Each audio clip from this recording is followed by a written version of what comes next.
Have you ever felt a shiver run down your spine as the sun dips below the horizon, painting the world in long, strange shadows?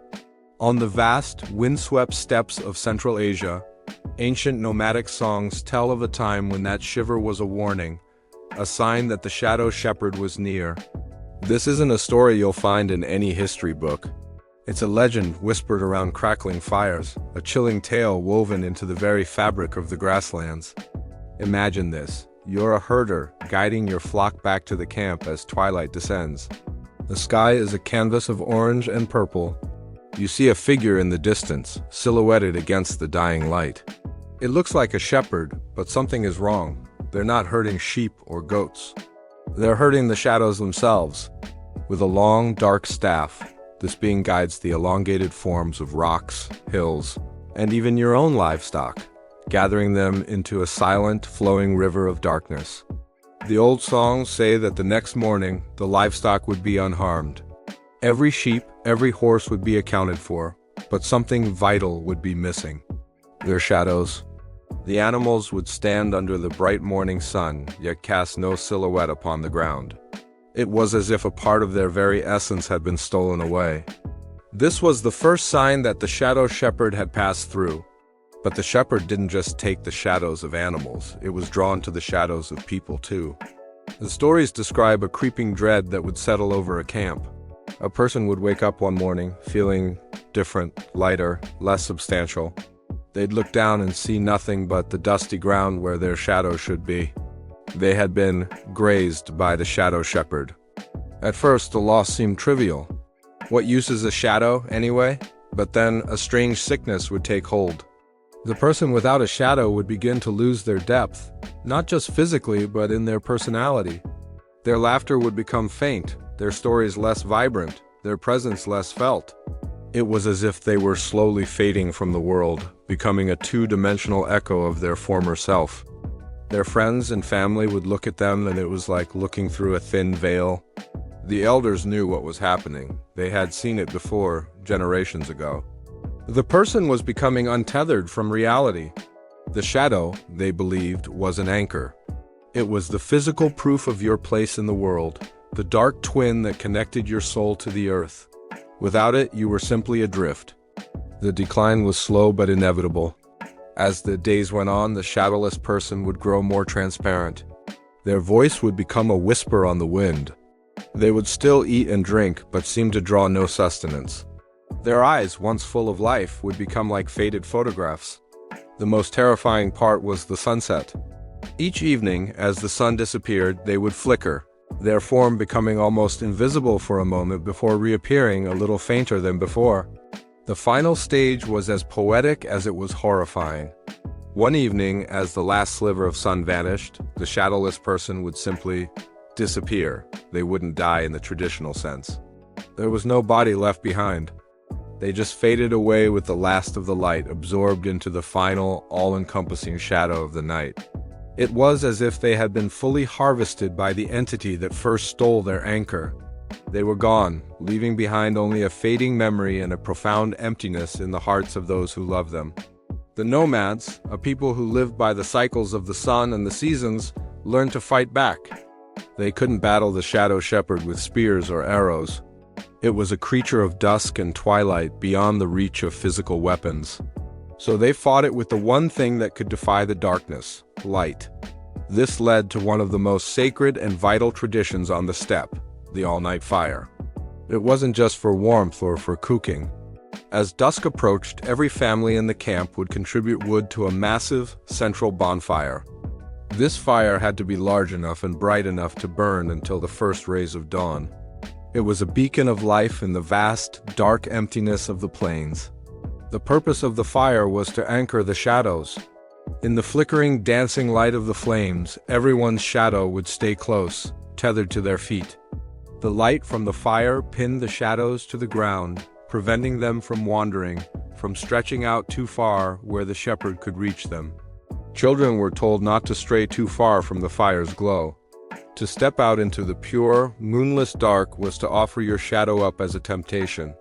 All through the long, cold night, someone was always on watch. Not for wolves or rival tribes, but to tend the fire. To let the fire die down was to invite disaster. It was to leave the entire camp vulnerable, to risk waking up and finding your loved ones, or even yourself, a little less real. The fire was their shield, their guardian against the formless terror that roamed the twilight. The legend of the Shadow Shepherd is more than just a ghost story. It's a profound meditation on existence, on what it means to be present and real. It speaks to a deep-seated human fear of fading away, of becoming unnoticed, of losing our impact on the world. The shadow, in this context, becomes a symbol of our identity, our substance, our connection to the physical plane. Think about it. In our modern world, we talk about living in someone's shadow or being a shadow of our former self. These aren't just empty phrases. They tap into that same primal understanding that our shadow is part of us. The nomads of the steppe took this idea to its literal and terrifying conclusion. What was the shadow shepherd? Was it a god? A demon? A natural force personified? The songs don't say. It's simply a feature of the world, like the wind or the rain, but one that preys on the very essence of being. It's a reminder that the world is filled with mysteries that defy easy explanation, especially in those liminal spaces between day and night, light and dark. So the next time you're out as the sun sets and you see your shadow stretching long and thin behind you, maybe you'll think of this story. Maybe you'll feel a little protective of that dark shape that follows you everywhere. And maybe, just maybe, you'll hurry back to the warmth and light of home, keeping your shadow close, anchored, and safe from the shepherd who walks the steppes at dusk. Thanks for journeying with us into this forgotten corner of folklore. If you enjoyed this story, don't forget to like, subscribe, and hit that notification bell so you don't miss our next dive into the world's most fascinating and chilling legends. Until next time, stay curious. Have you ever stared at an ancient artifact and felt a shiver, a sense of a story trying to break free from the silence of millennia? The Indus Valley Civilization, one of the world's oldest urban cultures, is a land of profound mystery. We see their planned cities, their intricate seals, their sophisticated drainage systems, but their stories, their beliefs, their fears, much of that is lost to time. Yet sometimes a whisper escapes. Among the countless terracotta fragments unearthed from sites like Harappa and Mohenjo-daro, archaeologists have found something deeply unsettling. Small, humanoid figures, clearly depicting children. But these are no ordinary toys. Their tiny bodies are marked with cracks like parched earth. Their eyes are hollow, staring out from a forgotten age with an expression of deep, unending sorrow.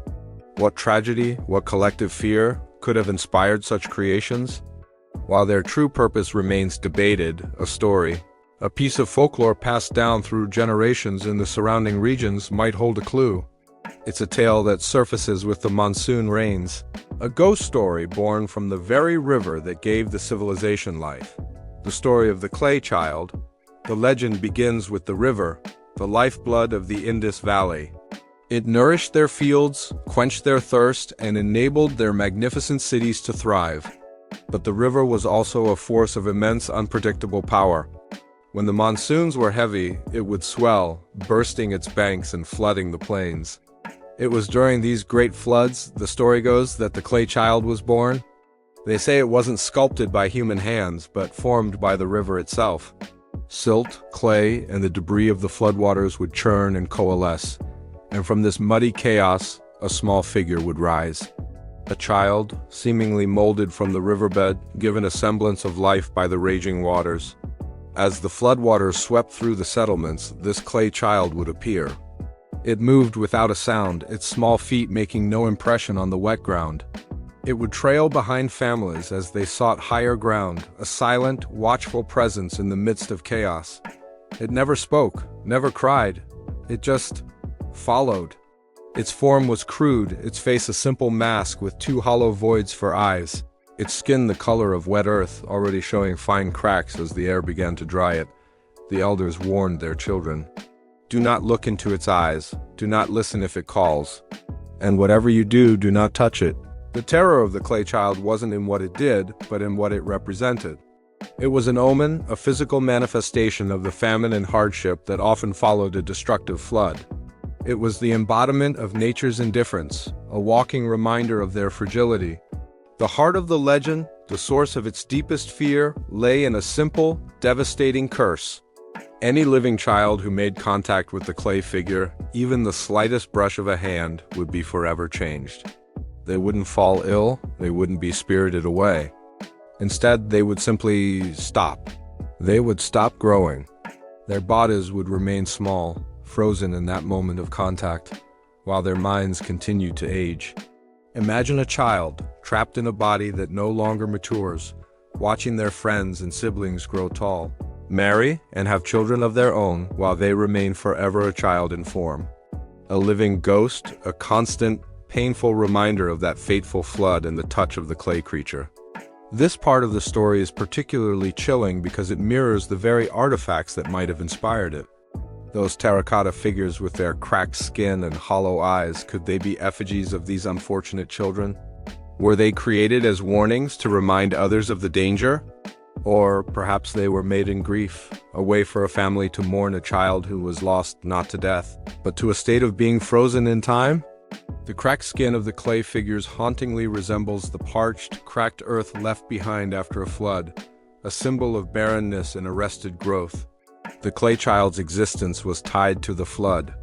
It would linger as long as the waters remained, a silent, diminutive shadow haunting the edges of the settlement. People would see it peering from behind a ruined wall, or standing motionless at the water's edge, its hollow eyes fixed on the children playing nearby. The fear it inspired was palpable. Doors were barred and children were kept close, told terrifying stories to ensure they never strayed near the floodwaters alone. Then, as the sun grew stronger and the floodwaters began to recede, the clay child would begin to change. The cracks on its body would deepen and spread. Its form, once firm, would start to crumble.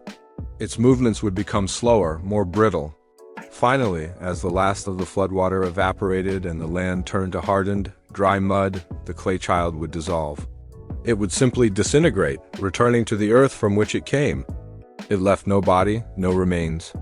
The only evidence it had ever been there were the tiny, perfect handprints and footprints left behind in patches of drying mud. A final, eerie signature before they too were erased by the wind and the dust. The discovery of these handprints was said to bring both relief and sorrow. Relief that the immediate danger had passed, that the spectral child had vanished with the waters. But sorrow for the curse it may have left behind, and for the knowledge that with the next great flood, it would inevitably return. Now, let's step back from the legend and look at the reality of the Indus Valley. This was a society deeply connected to and dependent on the river cycle. Floods were a real and recurring threat. They could destroy crops, leading to famine. They could damage homes and infrastructure. And, tragically, they could claim lives, especially the lives of the young and vulnerable. It's possible this story of the clay child was a powerful allegory, a way to personify the dangers of the flood, a way to teach children to stay away from treacherous, rising waters in a manner far more effective than a simple command. The curse of not growing could be a metaphor for the stunting effects of malnutrition that often followed a failed harvest caused by a flood. A child weakened by hunger would indeed fail to thrive, their growth stunted. The story gives this very real agricultural and health crisis a supernatural face, making the abstract danger immediate and terrifying. The hollow eyes of the clay figures? Perhaps they represent the hunger, the listlessness of a starving child, the cracked skin, a powerful symbol of the parched, infertile land left behind after a flood, or even a literal depiction of the skin ailments that could arise from poor nutrition and unsanitary conditions. The story transforms a complex set of environmental and societal problems into a single, tangible monster, a small, silent child made of mud.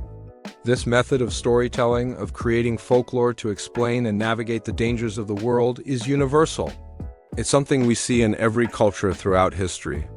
But the tale of the clay child of Harappa feels uniquely poignant because it comes from a civilization we know so little about. It provides a rare, speculative glimpse into their emotional world, their anxieties, and the way they made sense of their existence. It suggests that beneath the well-ordered streets and advanced architecture, There was a layer of fear, a deep respect for the power of nature, and a profound sadness for the children they couldn't protect. So, the next time you see pictures of those mysterious artifacts from the Indus Valley, those small, cracked figures with their empty, staring eyes, remember the legend of the clay child. Think of the churning floodwaters, the silent figure trailing behind frightened families, and the devastating curse of a single touch. It may be just a story, a ghost from a lost world, but it's a story that breathes a sliver of life back into these ancient people, reminding us that they, too, told stories to their children in the dark and worried about what dangers the rising river might bring. It connects us, across 5,000 years, to their most human fears. Thank you for joining me on this journey back in time. If you find these forgotten stories as fascinating as I do, consider subscribing and joining our community of history explorers. Until next time, stay curious. Have you ever heard of the Oracle of Delphi? Of course you have. The Pythia, sitting on her tripod, inhaling sacred vapors and speaking the prophecies of the god Apollo. Kings and commoners alike traveled for miles, bringing offerings and questions about their futures, their wars, and their loves. The prophecies were famously cryptic, open to interpretation. If you cross the river, a great empire will be destroyed. Was it yours or your enemies? That was the risk you took. But what if I told you there was another voice at Delphi? One that wasn't divine at all. Tucked away, almost forgotten, is a lesser-known inscription, a warning that was chiseled into a side entrance, far from the grand promenade where visitors waited. It reads, "Beware the ears below, for not all whispers reach the heavens."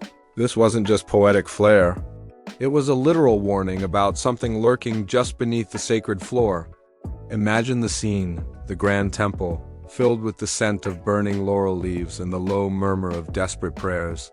A petitioner kneels, whispering their deepest secrets, their greatest fears, their most ambitious plans into the hallowed air, hoping Apollo will hear. But they weren't just speaking to the god. They were also speaking to it, the listener. According to a few fragmented texts and local legends, a creature lived in the hollow space beneath the chamber of the Pythia. It wasn't a demon or a monster in the traditional sense. It was something ancient, something that fed not on flesh, but on secrets. It would press itself against the cold stone, its entire being focused on the vibrations coming from above. It learned to decipher the hopes and dreams of humanity, one whispered prayer at a time. It heard everything. The general planning a surprise attack, the merchant plotting to ruin a rival, the lover planning to elope. And sometimes, the listener decided to answer. Before the Pythia could even speak, a low, resonant voice would seem to rise from the very stones beneath the petitioner's feet. It wasn't cryptic like Apollo's words. It was direct, precise, and tempting. It would tell the general exactly how to win. It would give the merchant the perfect piece of information to bankrupt his foe. It gave them not a prophecy, but a plan. And for a while, it worked. People who heard this second voice found their wishes coming true with startling accuracy. They got exactly what they asked for, and that was the problem. The universe has a strange sense of balance, and the listener didn't care about a petitioner's well-being, only about the fascinating chain of events their actions would set in motion. It was like a child playing with ants, just to see what they would do. Take the story of Lycomedes, a wealthy landowner obsessed with expanding his estate. He prayed at Delphi for a way to acquire his neighbor's fertile fields. The voice from below told him to divert a small, forgotten stream that ran near his property line. It would, the voice promised, flood a useless patch of his own land, but magically irrigate his neighbors, making them so prosperous they'd willingly sell their original, now less valuable, fields to him for a pittance. Lycomedes did as instructed. The stream was diverted, but a freak summer storm turned it into a raging torrent. It didn't just flood a small patch. It washed away his entire villa, his olive groves, everything. His neighbor, untouched by the flood, ended up buying Lycomedes' ruined land for next to nothing. He got his neighbor's land, just not in the way he'd hoped. He had prayed to acquire his neighbor's land, and in the end, his land became his neighbor's. The wish was fulfilled, literally. Then there was the tale of the unwinnable war. The city-state of Phocis was on the brink of collapse, besieged by a much larger army. Their desperate general went to Delphi. He didn't even have an offering, just a plea. The voice from below gave him a complex, 7-part strategy involving feigned retreats and ambush. It was brilliant. The general followed it to the letter, and against all odds, he shattered the invading army. Phocis was saved. But the victory was so absolute, so humiliating for their enemy, that it bred a thirst for revenge that lasted for generations. The city of Phocis found itself in a state of perpetual conflict, winning battle after battle but never knowing peace. They had asked to win the war, and they did. But the war never truly ended. These kinds of stories started to pile up. Disasters born from perfectly fulfilled wishes. The priests of Apollo grew concerned. The prophecies were becoming too literal, too direct, and too catastrophic. They noticed a pattern. These disastrous outcomes always seemed to happen to petitioners who reported hearing a voice before the Pythia had even entered her trance. A voice that came not from the tripod but from the floor itself? They finally heeded the warning on that old inscription. Something was down there, listening and twisting the fates of men for its own amusement. A decision was made. The original floor of the Adyton, the sacred inner chamber, was to be torn up. A massive new foundation was laid, several feet thick, made of solid marble and reinforced with lead.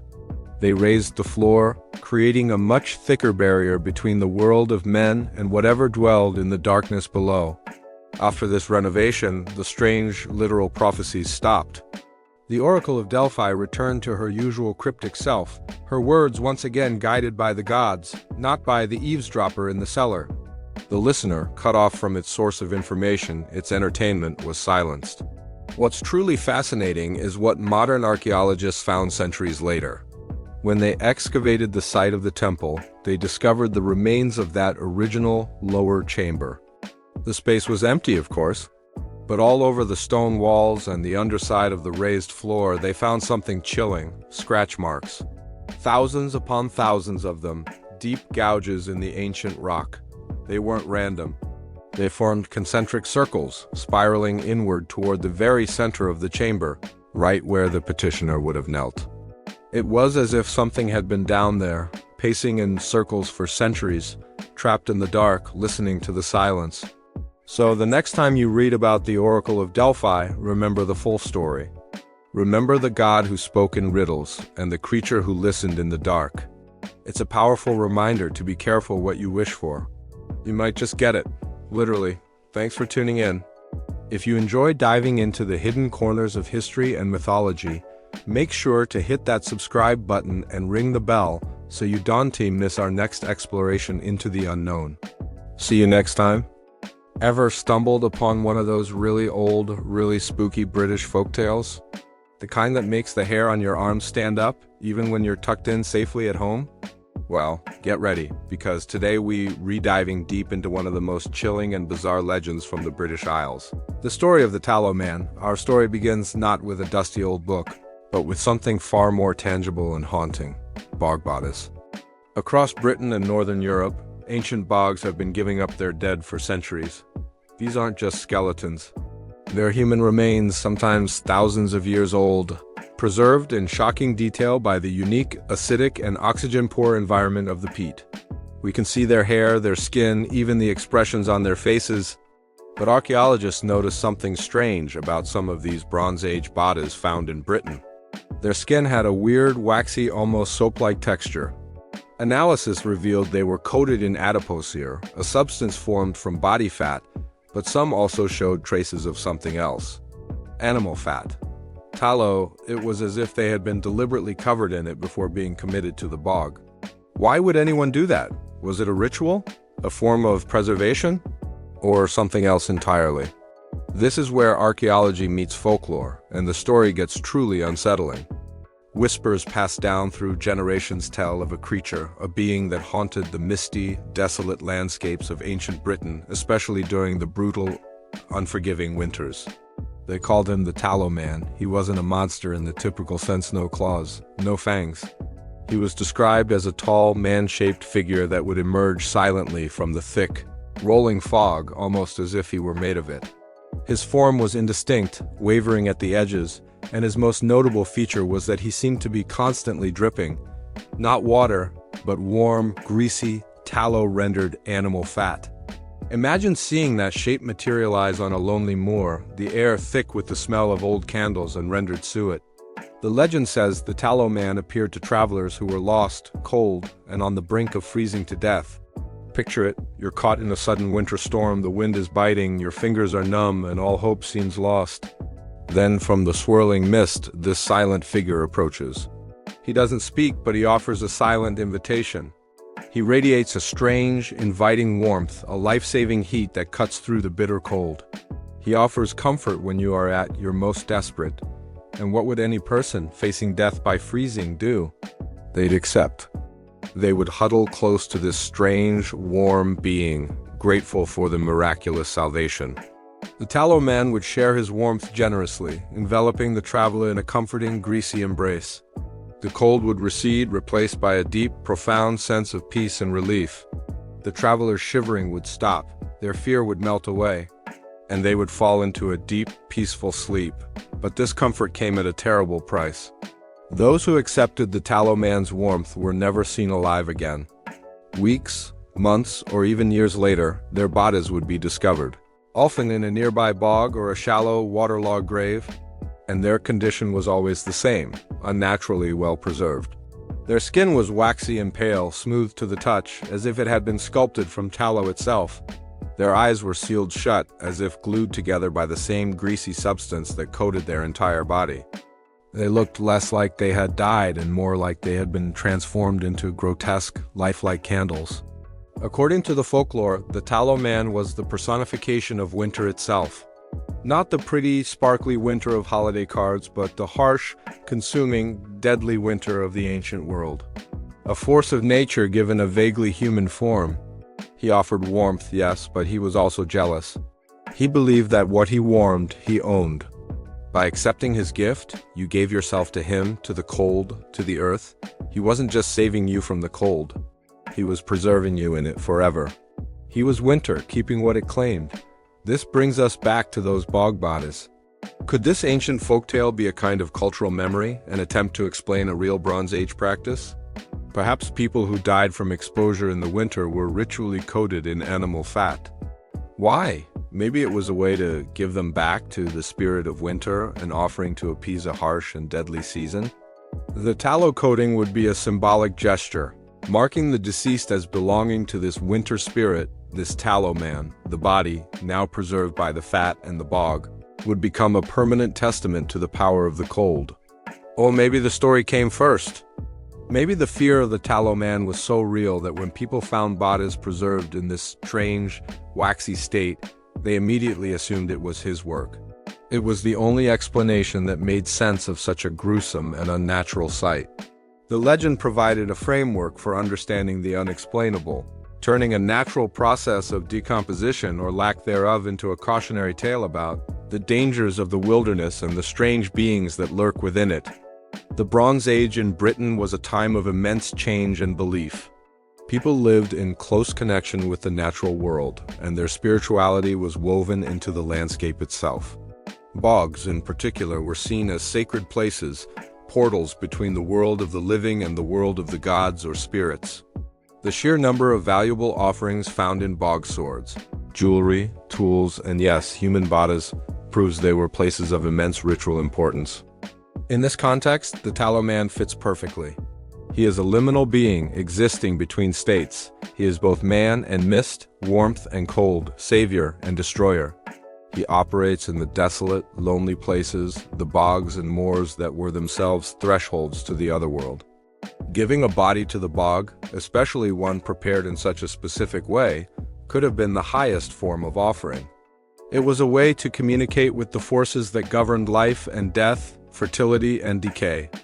The coating of tallow is particularly fascinating. Fat was an incredibly valuable resource in the ancient world. It was a source of light, heat, and high-energy food. To use it to coat a dead body would have been a significant sacrifice.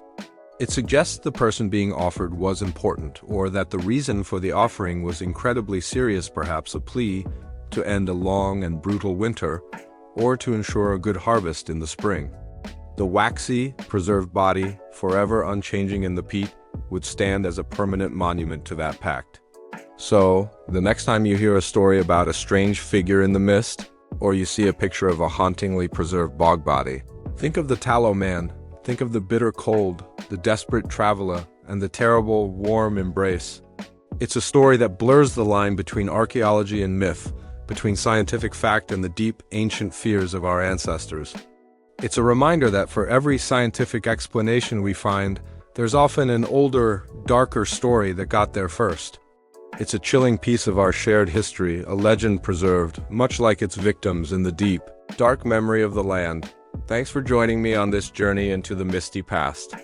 If you enjoyed this dive into dark folklore, be sure to hit that like button and subscribe for more tales from the shadows.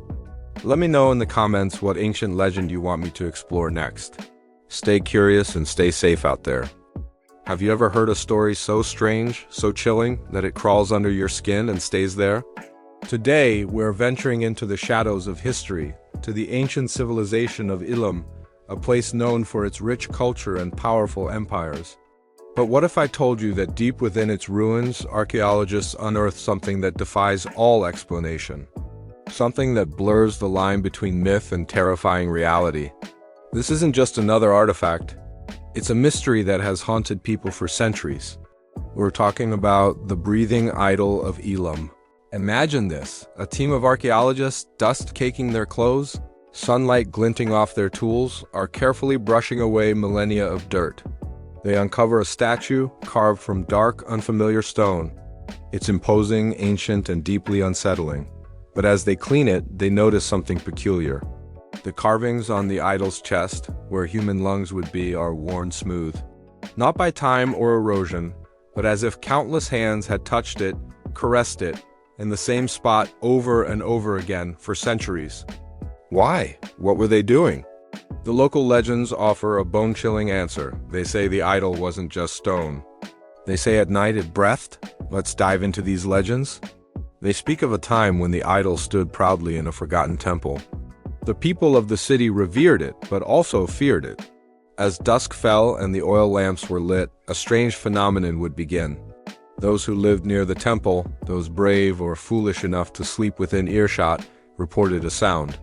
It was faint at first, a slow, deep inhalation like a giant sleeping. But night after night, the sound would seem to grow closer, more distinct, as if the very air in their rooms was being drawn into an unseen, massive pair of lungs. It was a rhythmic, relentless sound that promised something ancient and hungry was awake in the darkness. The temple priests, desperate to understand and control this phenomenon, decided to station guards. These weren't just any men. They were the most disciplined, loyal warriors in the city. Their orders were simple: stay awake, watch the idol, and report anything unusual. The first night, the guards stood their posts, spears in hand, eyes fixed on the stone figure. But as the hours crept by, an unnatural drowsiness fell over them. It wasn't the normal fatigue of a long watch. It was a heavy, irresistible lethargy. They fought it, but their eyelids grew heavy, their heads drooped. They fell asleep standing up, frozen at their posts. When dawn broke, the priests found them. The guards were still standing, but they were pale, their skin cold to the touch. It was as if the warmth, the very life force, had been drained from them. They were alive, but barely. They spoke of no monster, no attacker. They only remembered the sound of breathing and an overwhelming need to sleep. This happened again and again. Every guard posted met the same fate. Fear gripped the city. The idol, once an object of reverence, was now seen as a curse, a predator that fed on the sleeping. The people believed it was drawing the breath right out of their bodies. The elders and priests, seeing the life draining from their community, made a drastic decision. The idol could not be destroyed, it was too powerful, too sacred. But it could not be allowed to remain among the living. So they performed a solemn ritual. They dug a deep pit not far from the temple, and with great effort they lowered the idol into the earth. But they didn't lay it down. They buried it upright, standing as if it were still watching, still waiting, even beneath the ground. They filled the pit, packed the earth, and tried to forget. The story was passed down through generations, becoming a whispered legend, a tale to scare children. a stone that breathed and stole the life from those who slept near it. For thousands of years, the idol waited in its earthen prison. The city above it crumbled, civilizations rose and fell, and the memory of the breathing statue faded into folklore. Until our modern archaeologists arrived, they found the idol exactly where the legends said it would be, standing upright in the dark earth, its chest smooth from ancient, fearful hands. The story was fascinating, but it was just a story, right? A myth created by a superstitious people to explain strange deaths or illnesses. That's what the science-minded archaeologists thought. They saw a remarkable artifact, not a supernatural monster. But science has a way of revealing secrets that legends can only hint at. The team decided to perform a full analysis of the statue. They used ground-penetrating radar, X-rays, and advanced sonic imaging technologies the ancient Elamites couldn't have dreamed of. They wanted to understand its composition, its age, how it was made. They expected to find solid stone. What they found instead made their blood run cold. The scans revealed that the idol was not solid. Inside its torso, where the chest had been worn smooth, were two large, hollow chambers. And the shape of these chambers was unmistakable, even on the grainy scan images. They were complex, branching structures, uncannily similar to a pair of human lungs, but it gets even weirder. Connected to these lungs were intricate, narrow channels that snaked up through the idol's neck and opened into subtle, almost invisible apertures in its mouth and nostrils. It was a sophisticated system of internal cavities and tubes, carved with impossible precision from a single block of stone. The structure was, for all intents and purposes, a respiratory system, a system designed to move air. Suddenly, the old legends didn't seem so far-fetched. Could this intricate structure be responsible for the breathing sounds? Scientists began to theorize. One idea is that changes in temperature and atmospheric pressure between day and night could cause air to be slowly drawn into and expelled from these internal chambers. As the cool night air entered the warmer stone, it could create a slow, audible inhalation sound. The complex network of tubes could act like a natural amplifier, making the sound seem louder, closer, and more organic. It was a brilliant piece of acoustic engineering designed to inspire awe and fear. But this explanation doesn't account for the guards. Why did they fall into such a deep, life-draining sleep? Another, more chilling theory emerged. What if the idol wasn't just moving air? What if it was designed to alter the composition of that air? Some geologists pointed out that certain types of rock, when exposed to moisture and air, can release gases. Could the idol be made of a specific mineral that, through this breathing process, released a high concentration of an inert gas, like argon or nitrogen? If a room slowly filled with these gases, it would displace oxygen. Anyone inside would feel drowsy, fall asleep, and suffer from oxygen deprivation, leading to the exact symptoms described in the legends: paleness, coldness, and extreme lethargy. The idol wasn't stealing their breath. It was replacing the very air they needed to live. This theory is terrifying because it suggests an incredible level of ancient knowledge. The creators of the idol would have needed a deep understanding of geology, chemistry, and acoustics. They would have intentionally designed a statue that could, through natural processes, create a supernatural and deadly effect. It would have been the ultimate tool of control, a physical manifestation of a god that could literally take your breath away. A silent stone executioner. So what is the breathing idol of Elam? Is it a geological anomaly, a masterpiece of ancient psychological warfare? Or is it something more? Is it possible that the legends are true in a way that science can't yet measure? The debate rages on. The idol now sits in a climate-controlled facility, constantly monitored. And though it is surrounded by sterile equipment and skeptical scientists, some of the staff still swear that on the quietest nights when the building is still, they can hear a faint, slow, rhythmic sound coming from its containment chamber. The sound of something ancient and patient taking a breath. The story of the breathing idol reminds us that our ancestors were not simple people. They had knowledge and skills that we are only just beginning to rediscover. It shows us that sometimes the most frightening monsters are not creatures of fantasy, but products of a brilliant and terrifying ingenuity. And it leaves us with one lingering, unsettling question. What other secrets are still buried beneath our feet, waiting to be unearthed, waiting to take our breath away? Thank you so much for joining me on this journey into the unknown. If you enjoyed this dive into history's dark corners, make sure to hit that like button and subscribe for more mysteries. And I'd love to hear your theories in the comments below. What do you think the idol is? Until next time, stay curious. Have you ever noticed how dust seems to settle everywhere no matter how often you clean? It's a constant, silent presence in our lives. But what if that dust wasn't just inert particles? What if it was a domain, a kingdom for something ancient and unseen? Today, we're journeying back thousands of years to the cradle of civilization, to the Sumerian city of Ur, to uncover a chilling tale whispered on clay tablets, the legend of the Dust Walker.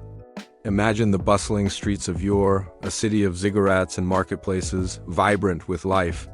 But beneath this surface of civilization, a primal fear lingered, a fear tied to the most common overlooked thing in their world: dust. Archaeologists, deciphering cuneiform scripts, stumbled upon fragmented warnings, stories of a being they called the Dust Walker.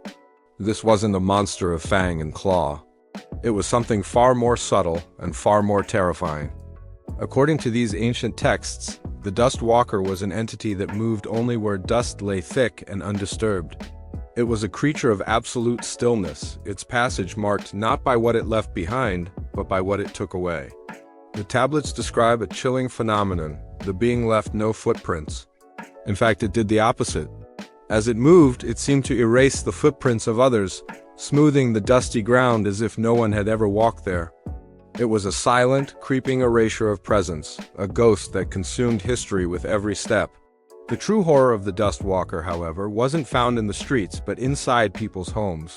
Picture this: a family settles down for the night.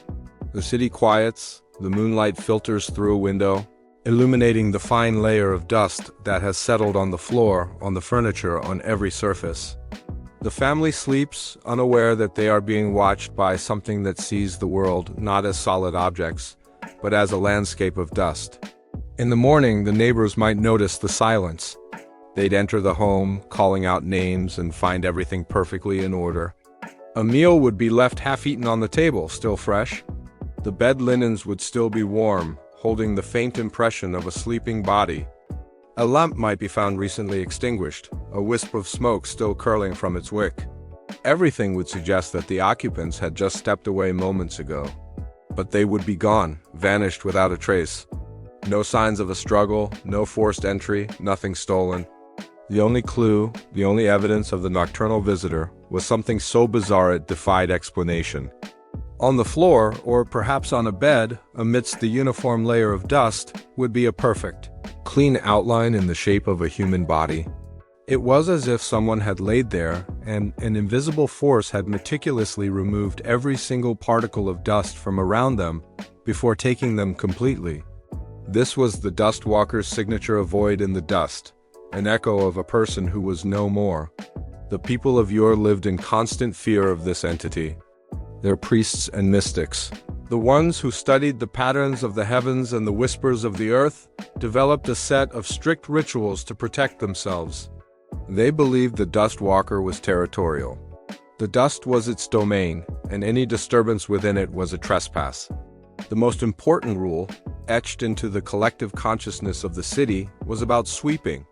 You see, sweeping wasn't just a chore. It was a potential invitation. The priests issued stern warnings tied to specific lunar phases. During these forbidden times, a new moon or a blood moon perhaps, all sweeping was to cease.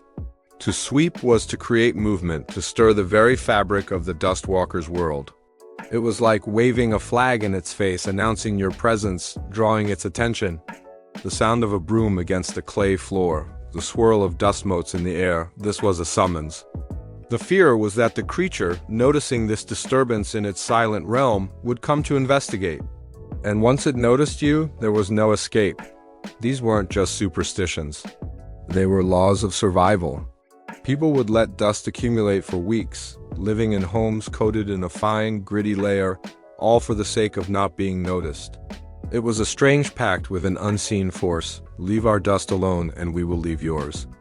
The clean shape left behind was a testament to the creature's nature. It didn't consume the body.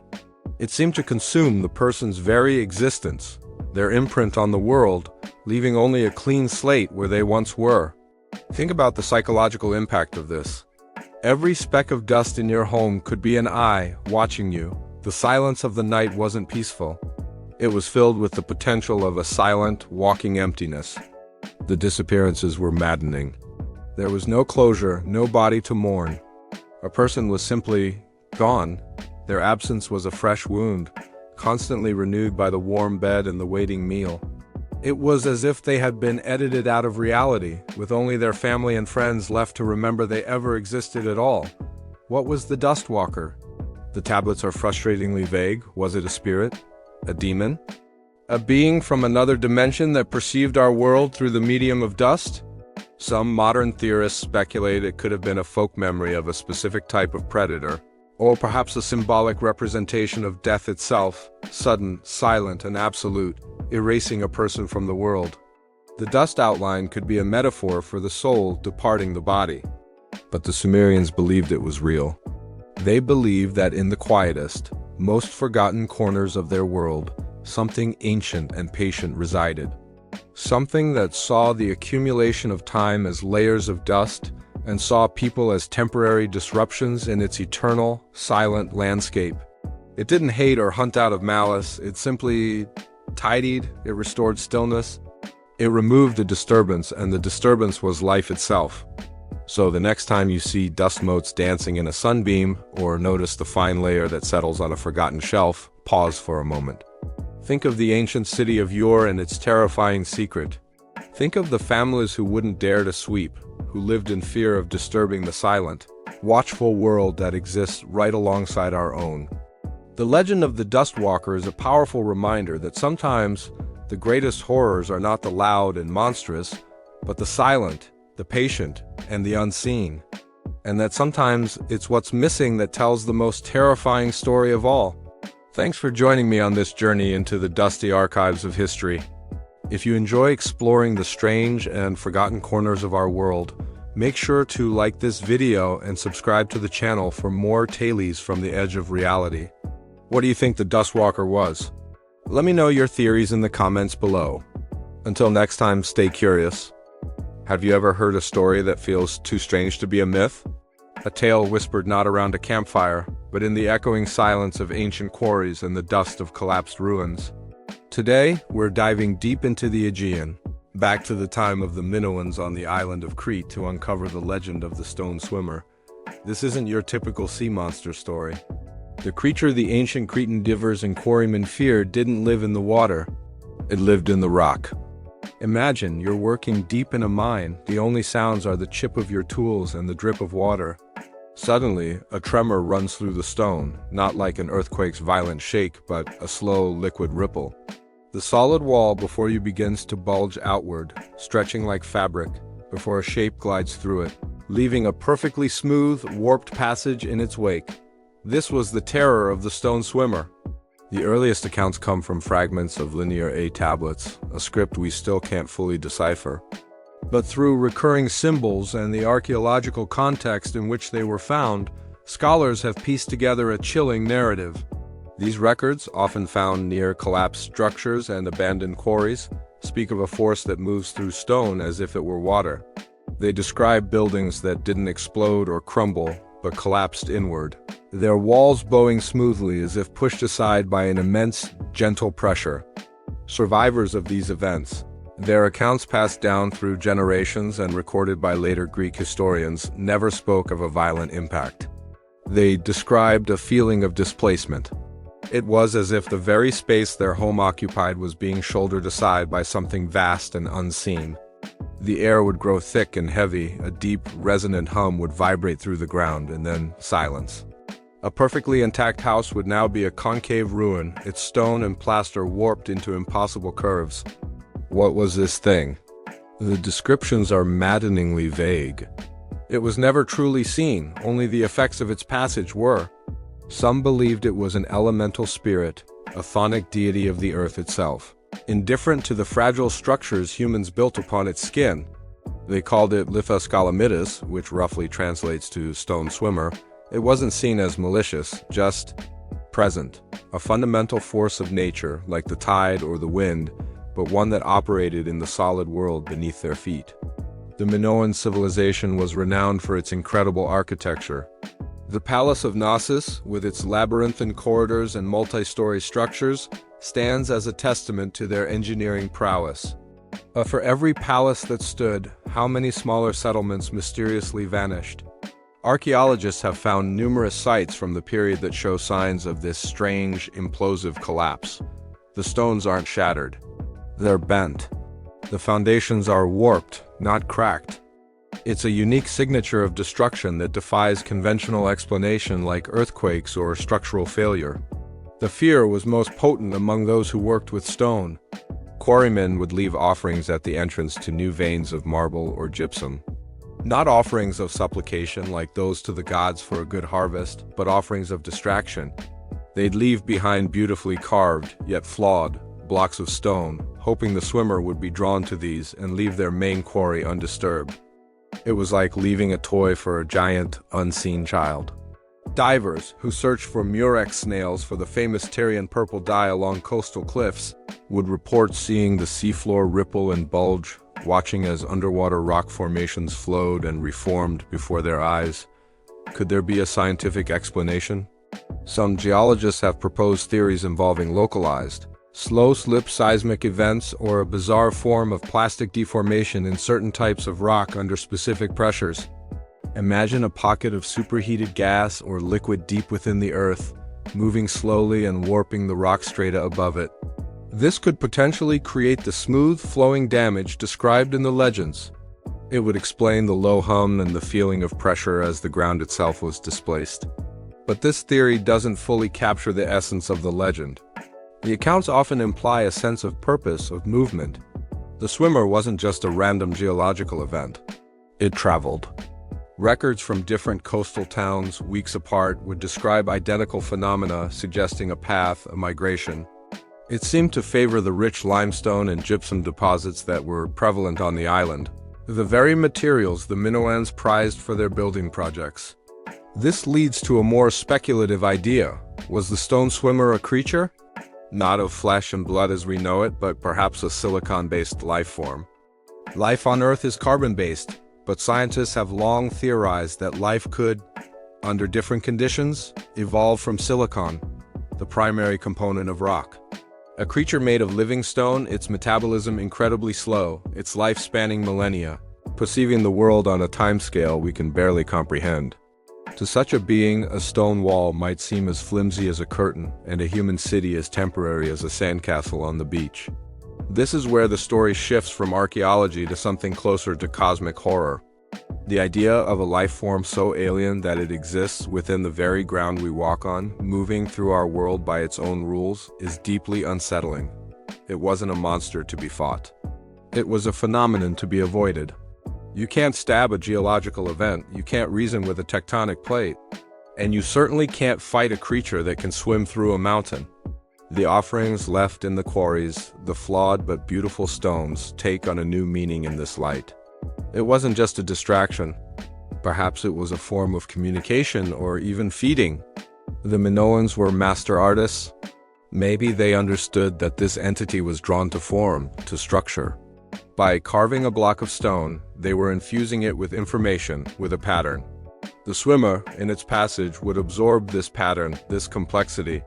The flawed offerings were a sacrifice, a piece of their art and effort given freely to appease the being in the rock. The decline of the Minoan civilization is often attributed to the eruption of Thera, a massive volcanic event that triggered tsunamis and climatic changes. But the legend of the stone swimmer offers a whisper of another possibility. What if, in their final centuries, the encounters became more frequent? What if the creature's migratory paths shifted, leading it directly through their major population centers? An entire city could be warped into ruin overnight, not with the fire and fury of a volcano, but with the silent, inexorable pressure of the earth itself turning against them. Today, the quarries of Crete are silent. The palaces stand as magnificent ruins. But the story of the lithoscalamidus, the stone swimmer, endures. It is a chilling reminder that there may be forces and forms of existence in our world that operate completely outside our understanding. We build our lives on what we believe to be solid ground, but the ancient Minoans knew a terrifying truth. Sometimes the solid ground isn't so solid after all. Sometimes something swims beneath the surface. So next time you walk through an ancient ruin or stand at the edge of a deep quarry, listen closely. You might just hear a low hum, a deep vibration from the heart of the stone, and you might wonder what's moving unseen just beneath your feet. Thanks for joining us on this journey into the unknown. If you enjoy exploring the strange and forgotten corners of history and legend, make sure to hit that subscribe button and ring the bell so you don't miss our next deep dive. Let us know in the comments what you think the stone swimmer could have been. Until next time, stay curious.